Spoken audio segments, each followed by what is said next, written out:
Good morning, everyone. Welcome to All Things Dr. Leo. We are glad to have you with us and excited about our guest for today, Mr. Nathaniel Gumbs, soon to be Dr. Nathaniel Gumbs, uh, is the director of chapel music at Yale University. So we're delighted. Good morning, Nathaniel. Good morning. Good morning. Glad to have you with us. It's early morning, I know, but we're so thrilled. You bring so much to the music industry, music kingdom of church and all. And we're just so appreciative of you taking the time to do this morning. So would you like to start by just tell us about your call to music ministry and who were some of the individuals that called, or how did your musical career begin actually? And what were your influences? So I'm a Bronx boy from New York. Right? and grew up in Trinity Baptist Church. And about the age of 9 or so, or 10, I taught myself how to play the piano, how to read music. So Wow. my mom approached a musician saying, "Hey, my son, this a little 10-year-old is reading music and playing the piano. Right. I don't know what to do with him." So I started to play for the church around 10 at Trinity Baptist Church. And that church is probably one of the most amazing congregational singing churches I've ever been to in my life. I mean, they sang 5 hymns a Sunday. They chanted the Lord's Prayer. They chanted the Jubilate Deo. They chanted the Psalms. They sang anthems. They sang traditional gospel. They sang contemporary gospel. And then every 5th Sunday, which happens 4 times a year, Dr. James Abington used to come to town. Mm, And I met him when I was about 11 years old. okay. And when I met Abington, that just changed. He was my Batman. He did everything. He directed the choirs. He played the piano. He played the organ. So everything Abington did, I wanted to do. So anytime he came to town, he would give me an assignment. 11 years old, he would say, "I want you to work on this until I come back to town." And before he came to town, he would he would call me. I don't think I had an email back then. He would call me and give me my assignments. And then the church paid for me to take lessons and sent me off to school to study piano finally. Prepared me to go to college and gave me they rented a Steinway piano for my high school senior recital. And then went to college. And then it was maybe my sophomore year. I was maybe 19 or 20 years old. I was in Shenandoah, so DC was only an hour and a half away. So I heard about the Great Metropolitan Baptist Church. And I said, I have to go visit that great church. I hadn't heard too much about it. I went there and I was maybe 19. I was dumbfounded. I mean, Nolan Williams was there. Richard Smallwood was there. One of my dearest friends to this day, my best friend, Jason Max Ferdinand, was there. John Stoddard was there. Who else was there? Gregory Watkins was there. And Jason Powell led praise and worship. And then I heard the anthem, I heard the gospel choir, and Richard Smallwood came out and played piano all in one Sunday. Yeah. So I went home that day and I emailed Nolan Williams, just randomly said, "Hey, I'm a student at Shenandoah Conservatory. I stopped by your church today and I want to be a part of your ministry. What can I do? I'll do anything. I'll file papers." So Nolan and I, who I respect to no end to this day, he said, "Well, come by the church, come play." So I played for him. He says, "What Sundays can you come?" I said, "Any Sunday, every day of the week I can come." So yeah, so Nolan invited me to the ministry and I played at Metropolitan Baptist Church. I learned so much about church music, diversity in church music, Black excellence in Black church music. Richard Smallwood would be on piano. I'd be conducting the morning hymn. It was just an unreal experience. Worked closely with Jason Ferdinand, who was, we used to spend hours in the car after service just chatting. He was of his doctorate at University of Maryland. He was at Pine Forge then. And it was just those Trinity Baptist Church and Metropolitan Baptist Church they formed me. And I'm so grateful for those 2 churches. Wow, that just spoke volumes of the purpose of the church and what the church, should do, what should be doing in terms of inspiring, forming, cultivating young artists such as yourself. That's tremendous, Nathaniel. So, what were the determining factors that aided in your decision of becoming? You've already kind of shown us, told us about becoming a premier church musician, but also now that you're a recitalist, a concert organist, and an academician. So tell us about your pursuits as a concert organist and how you prepare. But what kind of formed that? You told us what formed you as a church organist, but now the recitalist and the academician, how did Well, that? when I entered college, I was actually a piano major Mm-hmm. and I was an organ minor. And I think sophomore year or so, I don't know, I took more interest in the organ. I guess that was the church instrument, and I was just actually I had my first organ lesson. I was a freshman in college, so I had my first organ lesson. I taught myself to play the organ, but I never had a formal training at the instrument. And once I had my first lesson, I was just so captivated by the instrument. I said, I'm gonna switch. I'm gonna become an organ major and a piano minor. And ever since then, being at that, I mean, once I made that decision, I practiced Shenandoah probably from 9 p.m. to 6 a.m. I used to spend the night in the practice rooms. The security guards were actually who I became friends with. Used to lock me in the practice rooms, and I would stay there all night because I just wanted to get better and better at the craft, at the instrument. Because I mean, I was a late starter. I mean, my colleagues started organ lessons when they were 14 and 15, but I didn't start until I was in college. So I mean, I spent sleepless nights in the practice rooms. I would go have dinner, go take a nap, and then go to the practice room, practice all throughout the night. In the morning, I'll go and get some sleep. But so I did that, and I think towards my senior year at Shenandoah, I heard about Yale. I heard it was a free program. I heard it, Martin Jean was there, Thomas Murray was there, Woolsey Hall.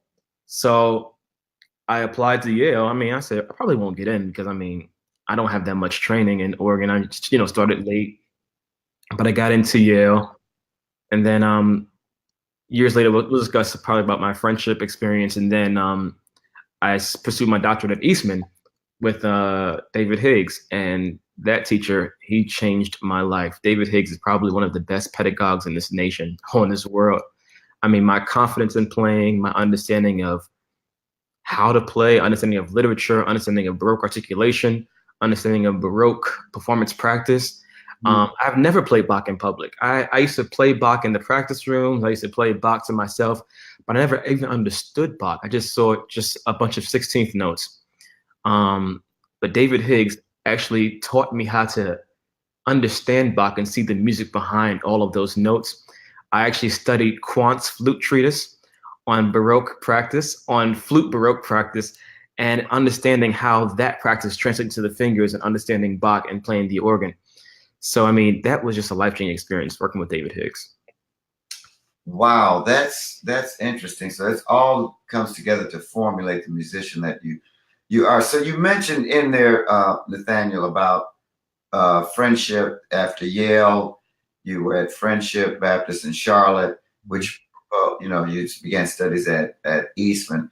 Following that, so you've had major impact at these churches that you mentioned. What would you tell us key components that aided in your success at the churches that you've been formulated at, in particular, let's say Metropolitan, then the Friendships, and now you're organist at Abyssinian Baptist Church. We're interim minister of music there as well. So what do you think are some of the successes you would share? Well, Friendship, I started there in 2011. I just finished my master's at Yale, and I went straight to Friendship. And 2 years prior, Tony McNeil was there for several years, maybe almost 15 years. And Tony McNeil is one of the greatest ministers of music in our country. I mean, he led one of the finest programs and had one of the finest church music conferences himself. He did at Friendship. Yes, and those were some huge shoes to fill. I mean, that was quite intimidating. I mean, I read Tony's works. I mean, even to see some of his old communication with the choirs.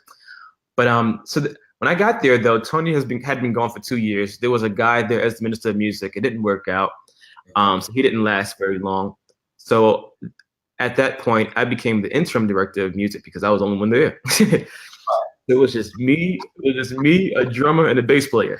Wow. Wow.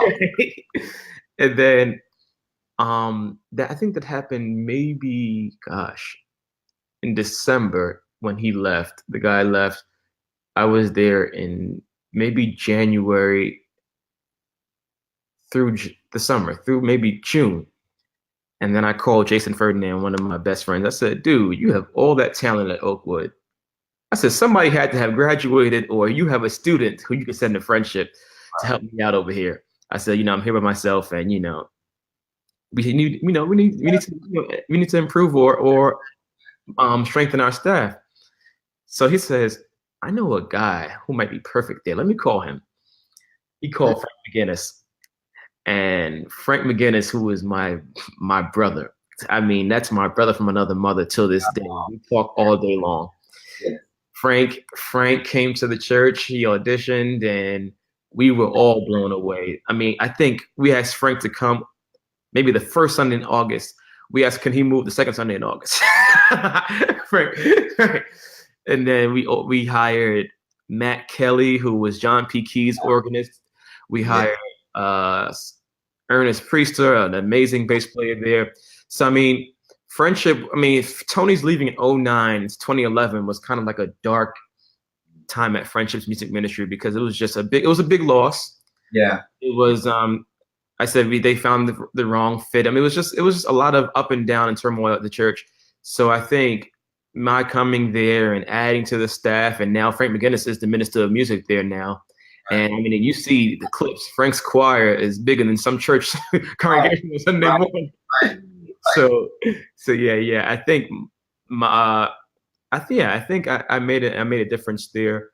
Abyssinian, I started playing for Jim when I started my doctorate at Eastman. I used to just come in as a sub organist because Dina just retired in 2015. So I used to come in maybe twice a month from Eastman to Abyssinian, work with Jim Davis, who was another world-class musician. Jim, I've never experienced a church music program until I met Jim Davis. Jim, for Communion Sunday, we did Agnus Dei from Verdi's Requiem. I mean, and then turned around. There's nothing. You're right. Not like it. And then turned around, and Jim, the choir was screaming the Charles Nix piece. I mean, it was just an amazing program. Jim's vision and Jim's approach to church music was like none other I've never experienced. But I think in 2017, yes, Jim resigned and Calvin Butts said, hey, we need some help. Dr. Calvin Butts. So I said, hey, I can help you out. I'm free during the summers. I'm not at Yale yet. Wait, did I start Yale yet? I forget. Oh yeah, I was at Yale. It was the summer between, I said, I'm not at Yale during the summers. I can help you out during the summer until you find someone. And then I stuck around and helped out, and they found one of the greatest musicians, Ramon Bryant. Ramon Bryant's been there, I think, for almost a year now, maybe less than a year. Doing really well there. He has a great team. Damon Mack, he has Vaughn Fuller, Kevin Sibley, Eric Johnson on drums. So I mean, it's a great. So yeah, I helped out in the interim and held down the fort until they hired Ramon Bryant. So those are some great. I mean, you've had some great. Just listen to your life story in terms of leading your path into the musician that's formulated. It's been great, and it's all surrounded about great churches that. Oh yeah. With music departments and music ministries that formulated that exact modeled excellence. Oh yeah. Higher level. So tell me, you were at a great church like Friendship. You had the world, I'm sure, great salary. Here comes the question. You had great team, great pastor, great resources like none other. What made you leave Friendship to go to the academy, to go to Yale? I know it's Yale. What made you leave? That's a great question. So I had no desire to leave Friendship. I mean, Friendship, there was an agreement that I would go off to Eastman, do 3 years of residency, come right back home to Charlotte. That was, I made that agreement with my church, my pastor. I was coming right back to Charlotte. Wow. My last year of residency, my former teacher, director of the Institute of Sacred Music at Yale, Martin Jean, called me and said, "Hey, we need to bring some diversity in this place. We need to bring a Black choir on campus, a Black church choir." He says, "And we need to pack this hall out. Who should we invite?" I said, Abyssinian Baptist Church. I said, "You have to invite them." I said, "They're right in New York City. I mean, they can be in New Haven in an hour." Right. So Jim brought the choir up, put on a stellar program. I mean, that program was just out of sight. It was, I mean, into a packed house in Woolsey Hall, who seats maybe 3,000. Every seat was full orchestra, full choir. We had organ, piano, everything. It was just an amazing program. So after that concert, I played the organ for that concert. After that concert, Martin Jean said, "Nat, let's go out to eat." I said, "All right, sure." So he said, "I want to talk to you about something." I said, "Okay." He says, "We're opening up his a new position at the ISM next year, director of chapel music at Yale." He says, "I think it'd be a great fit." I said, "That sounds awesome." I said, "I'm going to friendship." I said, "I've made that commitment to my church, my pastor." He says, he said, "I knew that would come." He says, "But I'll send you the JD once we're done with it. I'll send you the job description, and you make a decision from there." He sent it to me maybe 2 weeks later. So I replied, "This looks great. I'll send it out to all my colleagues." I said, "I'm sure some people are interested." I said, "Yeah, I can't apply." I said, "It looks great, but thanks, Martin. I can't apply, but I'll send it to everybody else." So I sent it around the country. I said, "Hey, y'all, apply there, apply there, apply there." So That's Nathaniel. Yeah. So months later, he emails me and said, "We need to talk." I forgot about the job. I'm like, "Talk about what?" I'm nervous now. I'm like, "Did I say the wrong thing?" And my mouth gets me in trouble sometimes. so he says, so I called him. He says, "Yeah, we are looking through all the applicants. We have over 100 applicants, and we're upset your name is not in here." He said, "I really think you should apply." I said, "Martin, we discussed this, and I'm have to go to friendship." That's he says, "Well, just talk to your pastor. Or you want me to talk to him?" I said, "Oh, no, I'll talk to him. You don't talk to him at all." So I called Clifford Jones. I said, "Dr. Jones," I said, "This is what's going on." I said, "I have no desire to go there." He said, "Well, son, just apply, see what happens." He said, "Nothing hurts." And I said, "Okay." So I did it, and I got shortlisted. I got invited. I was one of 5. I was one of 5 they shortlisted, and then they asked me to come to campus. So I said, "Dr. Jones, who's probably one of the greatest men I ever met, or greatest leaders I've ever met in my entire life. I still love him to this day, and still very close to him." I said, "They want me to come to campus." I said, "Why am I doing all this? I'm coming back to friendship. Why am I?" He says, "Just go, just go." He said, "We'll talk about it. Just go." So I came to campus, I auditioned, I met with all these different groups and everything. Left there saying, "All right, that's over with. I mean, all right, go back to Eastman, finish my work, and go to friendship." So I got a call one night. Martin said, "Nat, we're going to offer you the job." I said, "What?" So we're going to offer you the job. I said, "Okay." He said, "So what do you think? I said, "Let me call you back tomorrow. Let me talk to let me think this through." So I called my pastor back, of course. I called Clifford Jones the next day. I said, "This is what happened." He's on the phone. "What? What? They gave it to you? What?" I'm like, "Yeah." He's like, "So what are you gonna do?" I was like, "I can't take it." I said, "I'm coming back home to friendship." I said, "That was our agreement." He says, "I can help you with this." I said, "What do you mean?" He says, "Well, either you go or I fire you." Wow. Wow. He says, Wow. "Either you go or I'll fire you." He says, "Nat, friendship will always be home. Friendship isn't going anywhere." He says, "But Yale behind your name will take you further than Friendship Missionary Baptist Church behind your name." He says, "We see your gift.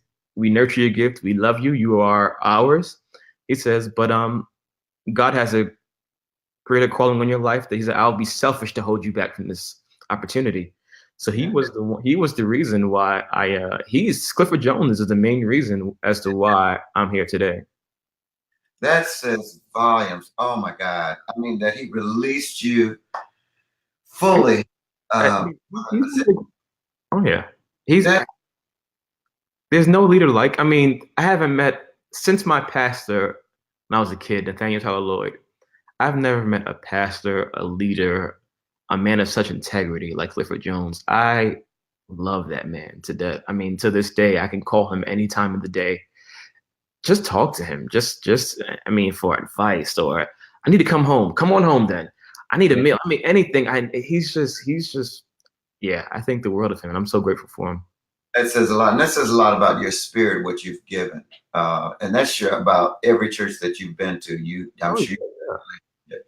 with pastors like that. So Nat, tell us, you completed your final degree recital. We'll come back uh, to the academy, but you completed your final degree recital, solo recital at Eastman this past Tuesday, which I heard was just overwhelmingly just success, phenomenal playing. So tell us about your terminal degree, what the degree is, your concentration, so forth and so on, and the content of your recital focus. This last recital, your upcoming one.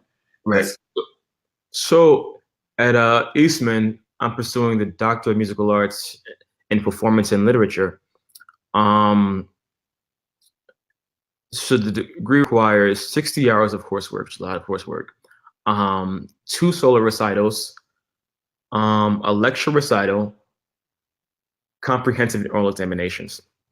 This past recital was my second solo recital. As you know, I finished residency and came straight to work. So once I finished residency at Eastman, I came straight to Yale for work. So I didn't complete my degree. So I'm still in the process of doing that. I finished all of my residency and coursework, and I finished my first recital while I was there. But I just completed my second solo recital, and that was probably the toughest program I ever played in my entire life. That was I was going through my run-throughs the week before, well, the week of. I'm like, why did I do this to myself? It has to be an hour memorized music. I mean, all Eastman recitals have to be memorized. Right. Number one. Number two, I chose 4 huge pieces that were 15 minutes plus music long. 15 minutes plus minutes long. And they were hard pieces. What were titles, Nat? What were the piece titles?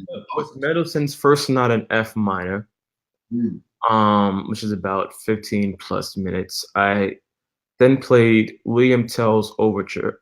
I mean, the Overture from William Tell by Rossini. And then I played Bach Prelude and Fugue at E flat major. And then I ended with a Chorale Fantasy by Max Reger, a Hallelujah Gatsu Loben. And the mistake that I made that you always get on me about is over practicing. Yeah. I practiced for 8 hours a day for 3 days straight. For 3 days straight, I practiced for 8 hours and messed up my thumb the day of the performance. So I have to get through this program, this monstrous program with a messed up thumb. Everything's memorizing all my pistons and everything. And then the day of, my messed up thumb. So I'm like, how do I get through this program? I mean, I had everybody in the country praying for me for that recital. Yeah. I got through it. I mean, it wasn't, I don't think it was my best playing. I mean, I played well, but it was just a lot of factors though. My thumb messed up. For some reason in October, Rochester was 85 degrees. There was no air conditioning in the church. I was pouring sweat. Yeah. But yeah, it was, but I got through it though. But I think you mentioned earlier about memorizing and how do I do that? Yes. Right. Especially with long pieces like that, each day I say I'm gonna memorize maybe the A section of this piece or the B section, or I'll memorize maybe just a movement of the sonata. And how I do it is just repetition. And at night before bed or early in the mornings, you play it in your head. You just play the pieces in your head and you finger them. So even I'm thinking of Reger's fugue. It's a chromatic fugue, and it's a fugue that moves. So you wake up in the morning, you're just thinking, bum, bum, da, da, dee, da, dee, da, da, dee, da, dee, dee, dee, dee, piston, da, da, da, da, da, da, piston. Da, da, da. I mean, you have to just think like that. Yes. Yeah. So, I remember you starting the program at Eastman, and the conversation we had once you were in the practice room. You faced it, and the memorization part was it was not troubling you, but you were concerned because it was kind of new. But Oh, yeah. I mean, you just made a part of your regimen right away. Your diet in Yeah, terms of that that was yeah. process. Go ahead. What were you saying? That was my first time having to memorize complete programs, and that was challenging. And even to the even now, like memorizing, I mean, it's not an issue, but playing from memory is not only you. I mean, the notes are secure. You have the notes in your head, but actually just building that confidence to play in front of a huge crowd Yeah. and not doubting yourself. But Arthur Rubinstein, the great pianist, I always do this in concerts. Whenever you feel a memory slip coming, slip away mentally. So I'll feel I'm like I'm about to have a memory slip. I'll think about, oh, what am I doing tomorrow? Or where am I going tomorrow? Or where am I traveling? When I feel secure, my fingers are going, my muscle memory's going, I'll come back to that space. Oh, wow. Oh yeah, I slip away because right now, then I just tune in, I just tap into my muscle memory. So I won't. So mentally, I'm somewhere else. Yeah, like this past concert, I was playing a Bach fugue. Um, I felt the memory slip coming. I could not remember which. I mean, I couldn't remember what was coming next. So I slipped away. I just kept playing, and I slipped away mentally.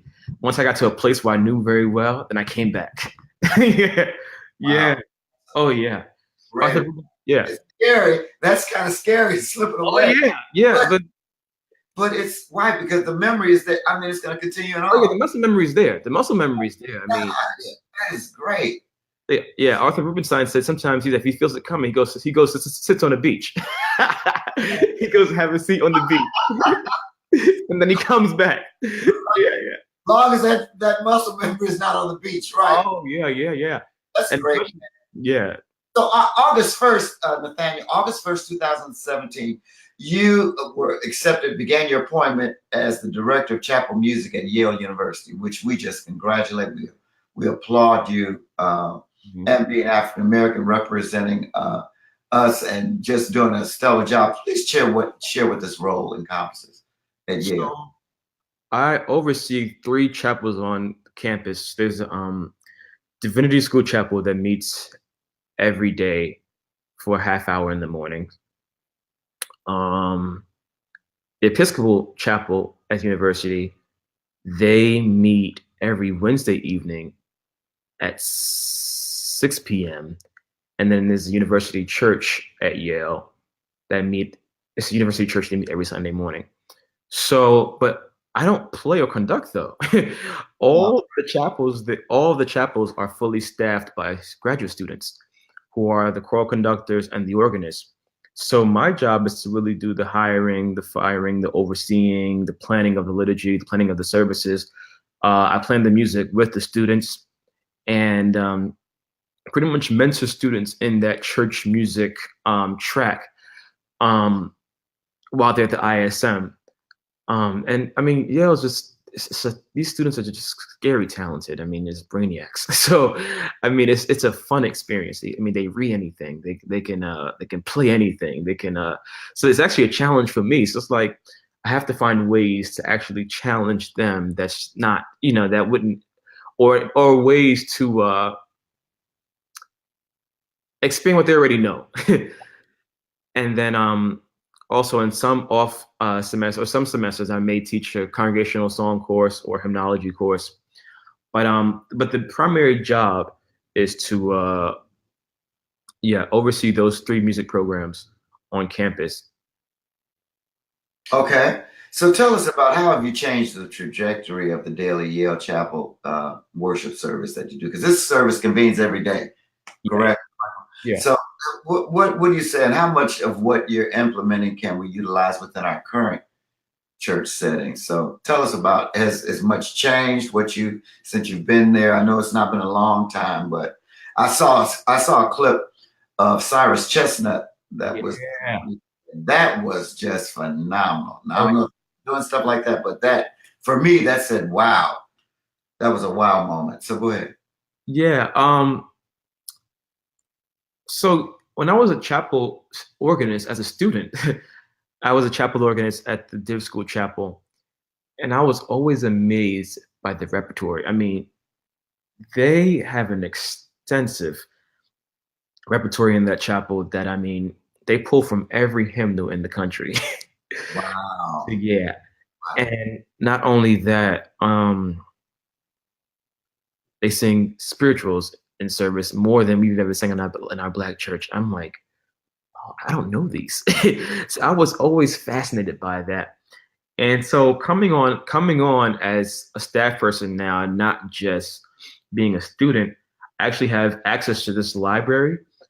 I mean, I wish I can show you, but I can't share. I don't know how to share my desktop, but there's an ISM file with over 5,000 hymns of music they collected throughout the years from various hymnals. Um, the music program has always been stellar. I mean, the students here are amazing. I think what they missed though, and what the black students were crying for, was they didn't feel like they had a place in chapel or a home in chapel or home, because there was nothing that represented the black church here. Right. So since I've been here, I've been really pushing on how can we expand our repertoire beyond what's, the Western classic tradition, but actually implementing black worship or black worship songs or black church music. And not only that, but bringing in artists like Cyrus Chestnut. We had a jazz Eucharist service, and that service, he we called it co-preached. It was Wow. one of our professors, Willie Jennings, and Cyrus. So Willie would say a few words, then Cyrus would play. Willie would say a few words, Cyrus would play. We had Jorge Lockwood, who was one of the leading scholars in Hispanic church music. He came, he led a worship service here. I mean, it was just amazing. Cause that's actually my whole. I mean, global music, that's actually my whole, and I'm actually trying to get better at that. Last year, who did we have last year? We had somebody last year we had a church conference, and we actually did bring Jason Ferdinand in. We had Patrick Evans, who's my predecessor here, amazing song leader. We had Sharice Barron, she's finished her doctorate at Harvard, pretty much studying gospel music. And so, I mean, it's tremendous things that we're bringing here, and just to expand our repertoire beyond the traditional European Western classic. So yeah. I'm hearing Nathaniel, you're using the language expand. And so let's use that language and talk about that same setting. Let's just kind of shift over to, is there a need for the church musician to have continuous study and exposure to scholarship and academia? Now that's I want to know, is there a need for that for the church musician? What would you say? It's funny you ask that. I think my answer will probably be, people wouldn't expect this. Academy is not for everybody. I just know that the academy is not for everybody. It faded a little bit. Say it again. I said people probably wouldn't expect this answer from me, but the academy is not for everybody. Right. And that doesn't mean do not stop learning and growing. I mean, there are other ways to learn. There are other ways to grow. However, I'm not the one to say, I'm not, even though I'm pursuing, a terminal degree, to say everyone has to go to school or everyone has to get a degree. I mean, some people school's not for everybody. And I'm a firm believer of that. However, don't stop growing. There are other ways to grow and learn. There are other resources. So don't stop growing. But for you to say that they have to go to the academy or go to the academy route, I strongly advise it. Yeah, there's much you can learn from the academy. However, the academy is not the only place. There you go. And so just let's tag on that. So just because you have pursued a doctorate, just say, for instance, for myself in church music, doesn't necessarily mean the academy's for me. I mean, that doesn't make me a bad musician because I didn't pursue or move in the area of academia. I feel excellence is in the church. So I think I really appreciate your heart. That's one thing I always appreciate about you is your truth and your heart. Go ahead. Some of my most favorite musicians don't have degrees. Actually, most of them, don't have degrees. And I think the world of them. If I could sit at their feet and just watch them. Let's start naming them. Corey Henry. Let's start naming them. I'm telling you. Collier. I'm telling. Glenn Gibson, gosh, if I could, I mean, I watch these dudes. I'm like blown away. Play some of the play. If the memorized stuff you play on Bach St. Anne, they can duplicate it. I know Derek Jackson right now. I mean, reads minimal, but he can duplicate the stuff. It's real stuff. Oh, Right. So, yeah, I love. so you have a profound and deep love for the music of the church, Nat. So tell us, how can we best, you think, maintain musical excellence within our own church worship settings? I know you don't like to talk about yourself, but I watch you all the time. I think you're the epitome of musical excellence. I mean, the diverse program that you lead. I mean, and just I think any church, like all the churches I've been to have, let's see, Trinity, Metropolitan, Abyssinian, Friendship. I think what made them amazing experiences and most vibrant church experiences was a diversity. They were pushed, they were challenged, they left rehearsal. What you used, I think you used 3 E's: energized, Right. excited, and exhausted. Right. Yeah. Right. Yeah, you have to push folks beyond the norm. Yes. When I was in Charlotte, we preached that to the choir all the time. It's like, do you realize that you're in Charlotte, North Carolina? You're probably one of the only churches that do everything. I mean, you do everything. I mean, you should always. I'm a firm believer of that. Like Abyssinian, Jim would pull out. I was glad. Yes, Derek. I was glad, right? And then shift to key. I'm telling you, it's it. Right. And then he'll turn to Damon Mack, and Damon Mack was screaming and wailing on the organ on the Charles Nix piece, and the whole band. I mean, it was just that kind of musical diversity. It's just, yeah. I mean, you have to have that. You have to have it. It is. You have to have it, and sometimes you feel like you're on an island all by yourself, and that's not downing anybody else. You know, that's true. That's true. It's the African American church that does it all, but you want to have some other voices to talk to kind of, hey, you know, I'm doing this, and then I have to go outside, and that's not a bad thing, but it's kind of lonely sometimes. Oh, you know? It's lonely. It's trying to. Or you started an anthem. Oh, you started an anthem. The choir looking at you cross-eyed, like, why are we doing this? We don't feel this today. We don't feel this today. You know, and it's like sometimes you do stuff that it's only palatable for you. Sometimes, you know, everybody's not getting it. But we have to, you know, we stay with it. We go ahead. So Nat, tell us, how can we continue to keep the organ vital in our part as a part of our worship service? Pipe organs, let's not just talk, I mean, just pipe organs, you know, how to keep the instrument vibrant. I'm not talking about the B3. Now, let me be clear. I'm talking about the pipe organ. Right now, the acoustic piano is leaving it.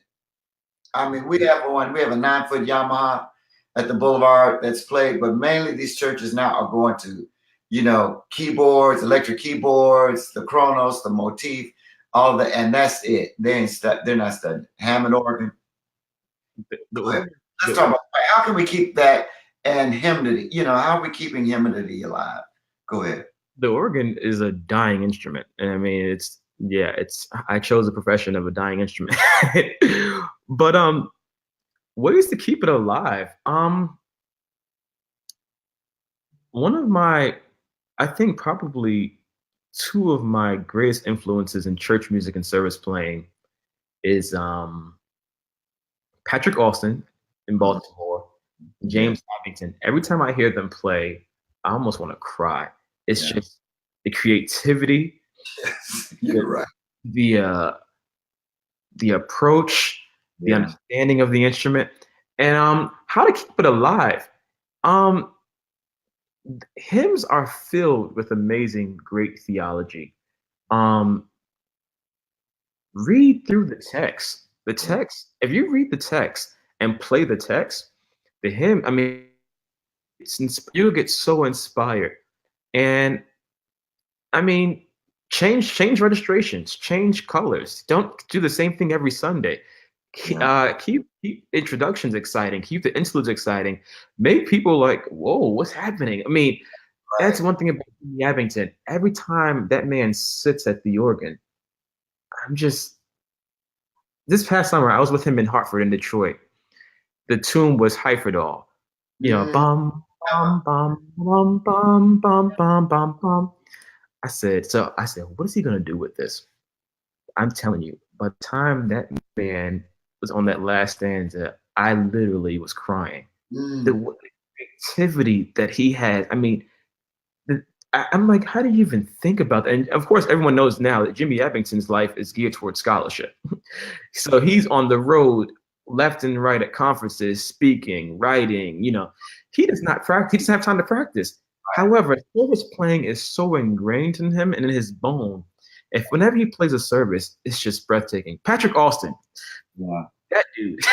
Every time I hear him play, so, but what makes them, I think, what makes their playing exciting and what makes them so gifted is that they always keep the hymns fresh. Even the same hymns we sing every Sunday, there's some creative, fresh way to introduce the hymn, to Yes. interpret the hymn, even interpreting text.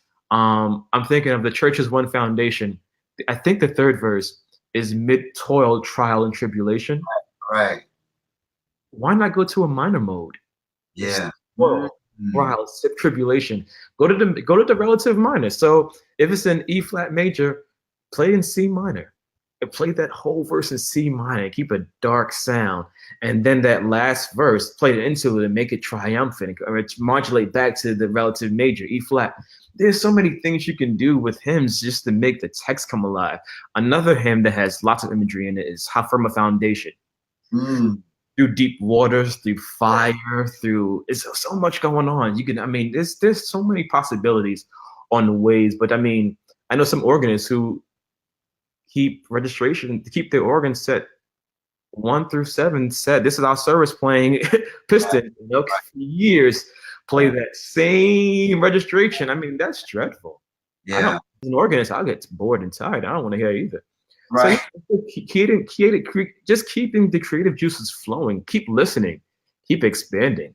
What about churches not there at that level of when we're talking about organs now? We've shared with those that have the pipe organ and what to do and how to keep it fresh.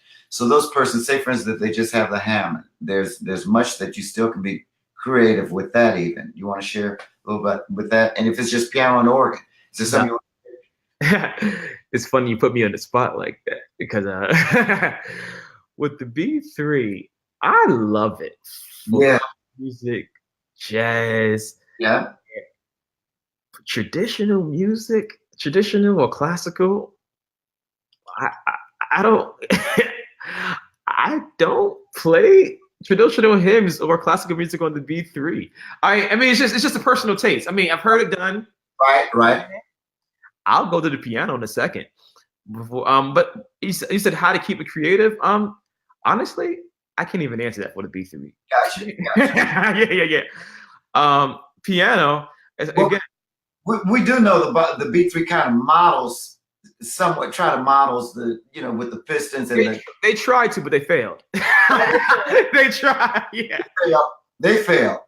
Yeah, there's stark contrast. I mean, we know that's not Yeah. apples and oranges. You're right, it's apples and oranges. But I'm just in terms of the individuals that don't have it, there's a way. Right, there is. There are presets. They have the trumpet presets and all that. Yeah, you're right. Question, Harry Green has a question. Historically, has the pipe organ been present in the Black church? I know traditional Baptist, AME. Right. Of course, there are Black Episcopalian churches, there are Black Catholic churches. So yeah, it's been present. I guess it all depends on the congregation. Right. I said the same thing. It's been present for early, or we would say the early 20th century for sure, with the African American church. It's been very bright and very, very present. The challenge is, Stephen Key brought up, and then we'll continue on. He said the challenge is capturing the interest of the quote unquote under 30 crowd who may have not grown up hearing the pipe organ. And that is, there's some pros and cons with that. I agree with that. I have some under 30-year-olds or millennials that, I think we sometimes misjudge millennials and think they're all, they want this contemporary, but they're deep thinkers and they're looking for authenticity. That's one thing for sure. You want to share on that more about that? I guess it all depends on the setting in which you grow up. Like there is a young man at Oakwood University now, Azriel Davis, Right. maybe 19, 20. Right. The kid is just phenomenal. I shouldn't call him a kid. The young man is just phenomenal. His there are some other pipe organ enthusiasts under 30 that I know of. But I guess like Mr. Key said, I mean, the culture is changing, and people aren't exposed to the pipe organ. People aren't hearing the pipe organ or even know the pipe organ. And they hear it. And it's always related to the old church or the funeral instrument. Right. Yeah, I mean, so yeah, I mean, I think our job as ministers of music or church musicians are to expose our congregations to, I mean, I guess if you don't have one, it's impossible to do, but try to expose our people to every style and diversity of music, including the pipe organ. Yeah, yeah. It's great stuff. So tell us, what are some, you kind of shared about ways to keep hymnody alive. How should an organist best prepare for service playing? There's so many other antidotes. Anything else that you would suggest with that? Oh yeah. To me, listening. There are some with YouTube. You can't. There are no excuses anymore with YouTube. I mean, everything is out there. Also, there's great literature like Noel Rawsthorne. He's a British composer. He has a book entitled 200 Last Verses, hymn verses. They are some of the most phenomenal reharms of last verses. I think everyone should have on their library shelves if you have an organ at your church. It's the pink cover with the spiral. Yeah, I think, but there's a new edition out. Yeah, Noel Rawsthorne, and I mean his it's amazing. Also, there are Wilcox. Sir Right. Wilcox has amazing. There are resources out there. Jimmy Abington has he has a waiting to go and going to wait series. He has a whole list of resources of actual him playing, and even in his I forget which book it is, but he has there are resources out there on. I mean, even if you feel that you can't be creative enough, there are resources out there where you can have introductions for you, have interludes for you. They have last verse reharms. So there are endless possibilities. And there's stores that you can connect with. Those of you that are pipe organists, are like Lois Fife Music in Nashville. Mhm. So you can call and ask them for something fresh, and they'll send you things to look over and review and you can send back or purchase. So like Nate said, there are numerous tools available, but Jimmy Abington's works, and that's GIA Publishing. By the way, those that need to know where to purchase that. So Nat, our final question today. We have a diverse audience of singers, musicians, pastors, scholars online to share with you. Oh, thank you. That's it. Right. That's it. Patrick put the actual name, Noel Rawsthorne. That's it. So right there, so you can pick it up. Share with us 3 core standards that you deem necessary to ascertain musical excellence. So 3 core standards that you think are really important. I think continue being a student. Always be a student and willing to learn and grow. I mean, we're always students. So never stop growing, learning, and seeking ways to grow. I mean, none of us know everything. I don't know everything about the pipe organ. I don't know everything about church music. And I don't know everything about being a concert organist. So you always have to continue to read, continue to educate yourself, continue to just find resources, go to conferences and grow. So I mean, once you stop growing, I think you're irrelevant then. Right. The second thing is learn other genres of music than what you're comfortable in. I never forget, I went to a master class with the American soprano Renee Fleming, and she gave a master class to all the vocalists at Eastman. Not all, but I mean, persons who made it into the class. Renee Fleming said, she said, classical singers, learn other genres. She goes, look at the classical world, it's dying. She said, it's dying. She goes, learn jazz, learn pop, learn Broadway tunes. And I thought that was so, I mean, to hear Renee Fleming, this American soprano who's been in every opera house, to tell students to learn music outside of classical music at a conservatory was just mind-boggling. Like, yeah. So always, learn other genres of music. Just don't stay in the same, just She has a new album out on Broadway hits. yeah. So expand yourself to learn beyond your comfort zone. And I think the last thing is don't ever think you reach your peak. I mean, there's always someone out there greater than you or better than you. I mean, go on YouTube. I mean, we mentioned him earlier, Corey Henry. Yeah. I think the world of that dude. Or Jacob Collier. Jacob, this little skinny little British boy. It's just a musical genius. You're right. Or the young guy, even the dude from Brooklyn, Glenn Gibson. It's like, dude. Or like, yeah. I mean, look at the Aeolians. I mean, gosh, that choir. I mean, so you've never reached your peak, dude. Oh, I mean, so I think you should keep striving for excellence and keep growing until the Lord calls you home. There's one other question we had here, and our audience is always welcome to send. He said, Nat and Dr. Leo, does being highly equipped in instrumental music make it easier to teach a cappella pieces? Alvin is a director of music at the Church of Christ. Mm-hmm. So I see how he's posing this question. What are your thoughts? Being highly equipped in instrumental music make it easier to teach a cappella pieces. Instrumentalists, in my experience, have a better sense of rhythm, counting. Yeah. And, I think rhythm and counting. Would it help a cappella music? I wouldn't say yes or no. I'm not sure. I think to a degree, it probably aids in your hearing processes, I believe. Just hearing the rhythmically, I think you spoke on it. I think it helps you hear, make more decisive decisions about clean rhythms. Right. And also tuning too, because wind players, especially string players as well, their sense of tuning and hearing is much stronger than even keyboardists, because I mean, once you hit the note, it's there. But I mean, to sustain that pitch, wow, So I guess so. I never thought about that. That's actually really good. Yeah. That's some good stuff. Well, guys, we thank you.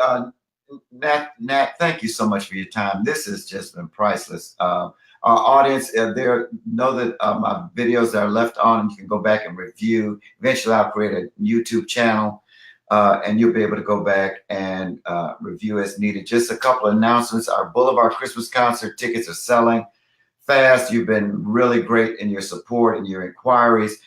VIP tickets are gone. We have a few left that we're pushing for the Gregory Porter concert. We're excited about it. Brandy Sutton is our guest. Lemmy Pulliam, Collage Dance Collective, Boulevard Choir and Orchestra. The music's going to be quite incredible. So it's going to be a great evening, Friday, December 14th. Rome Choral Festival in July 2019 is going well. We have 54 already signed up. I'm still in need of some tenors, so if you wouldn't mind emailing romechoralfestival@gmail.com. A lot of your inquiries, again, about No Gimmicks 2.0 is going to be released by the end of this month. So I know it keeps getting pushed back, but it's coming out soon. I appreciate your support, the expanded edition as well as volume 2. Next week's guest is going to be none other than Gina Waters Miller. Gina is the vice president and general manager of Entertainment One in Nashville, Tennessee. So this is we're really excited about her sharing with us. Nat, again, we appreciate you. And our closing thought for today is: faith is to believe what you do not see. The reward of this faith is to see what you believe. That quote is by St. Augustine. So I just appreciate your viewing with us today, and looking forward to sharing with you on next week. Nat, anything final you want to say? Thank you for having me. This is an honor. You've had some legends and giants on here, so I appreciate this. We appreciate you. So until next week, guys, thanks so much. Take care.